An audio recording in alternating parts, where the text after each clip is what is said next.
Voters do not agree with these despicable women on The View. They are wildly out of touch with the vast majority of Americans, and frankly, they should seek immediate help. This is why, of course, she's on The View and not working for the most powerful man in the world, because Karoline would wipe the floor with you bitter banshees any day. Joe Biden knows how to do this. Yes. He knows how to do this. He's quite good at this. And you know, you can't refute anything with him because he just, when I say him, I mean... He rambles. Trump. Yeah. He tends to just... But can I mention one thing? A few days back, we shared the intense verbal exchange between the new White House press secretary, Karoline Leavitt, and Whoopi Goldberg. Get ready, because what you're about to see is truly shocking. I, too, am a working mom and always have been. I've been a professional woman since I graduated from college or law school. But now there's, I think, a good thing, which is like the restoration of valuing so-called traditional, moms, and that's great. The women who take care of their kids full time, most of my best friends are doing exactly that.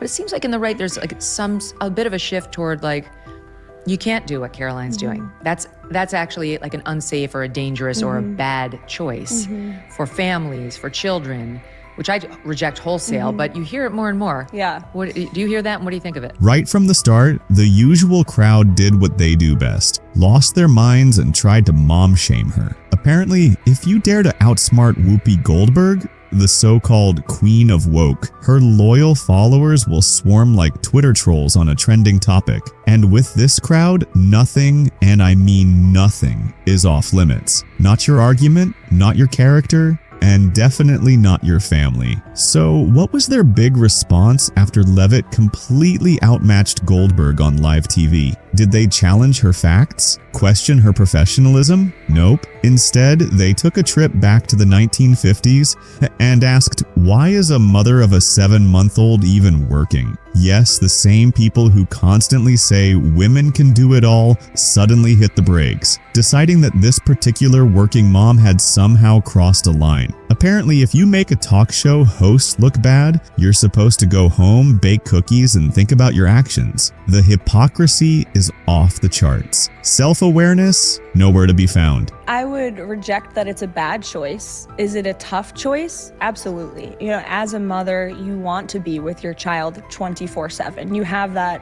maternal instinct. 27. Yeah. Not all the time. Well, right now, yes, because he's 7 months and just squishy and lovable, but I'm sure that will change. You do have that maternal instinct, but also recognizing, like, I'm doing this work for my son and for all children to make this country better.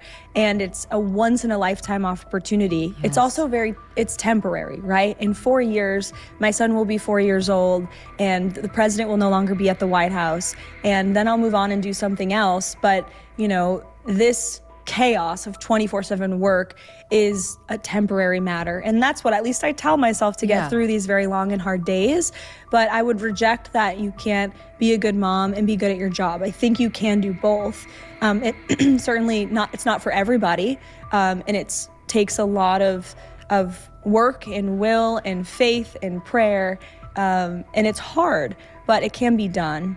And, I would reject that. Just like that, Karoline Leavitt shuts down the outrage with ease, like swatting a fly with a sledgehammer. She calmly lays out what should be obvious. You can balance a career and motherhood without having to choose one over the other. Groundbreaking, right? Somebody call the research institutes. But here's where Leavitt really changes the game. She fully embraces traditional values, openly admitting that balancing work and raising a child is challenging and not the right fit for everyone. Shocking, I know. A woman saying, hey, my lifestyle isn't one size fits all. Unlike the usual you must have it all or you've failed feminism mindset, Leavitt takes a more level-headed approach. She respectfully points out that women who choose full-time motherhood deserve just as much respect as those who pursue careers. Because believe it or not, raising the next generation is just as important as climbing the corporate ladder. In the end, Leavitt doesn't just win the argument, she exposes the hypocrisy for what it is, performative empowerment mixed with a dose of mom shaming. And just when you think things couldn't get any worse, the outrage machine finds a way to sink even lower. Cue the conspiracy theorists.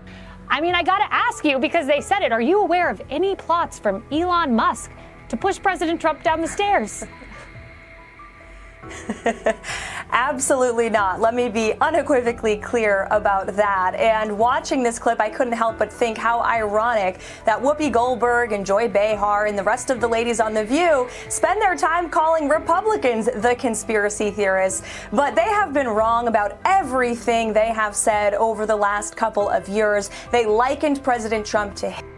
They have mocked him, they have shamed him, they have lied about him consistently on their show. And it was a joy to watch them on November the 6th when they realized that tens of millions of Americans do not listen to the lies that they have spewed. These women are completely out of touch with reality. Yes, you heard that right. The same people who claim to be champions of facts, evidence, and logic have officially swapped their "science is real" yard signs for tinfoil hats. They've now dipped into conspiracy theories so absurd they sound like something you'd hear from a guy on the street corner shouting at passersby with a cardboard sign. And their latest wild theory? Brace yourself for this one. Apparently, Elon Musk, the man busy launching rockets and revolutionizing technology, has some secret plan to take down Trump by pushing him down the stairs. Yes, seriously, because nothing says billionaire mastermind like playground level tactics. And who's leading this groundbreaking investigation? None other than the brightest minds over at The View, a group of daytime talk show hosts who seem to think they're running a congressional hearing from their coffee table. Why?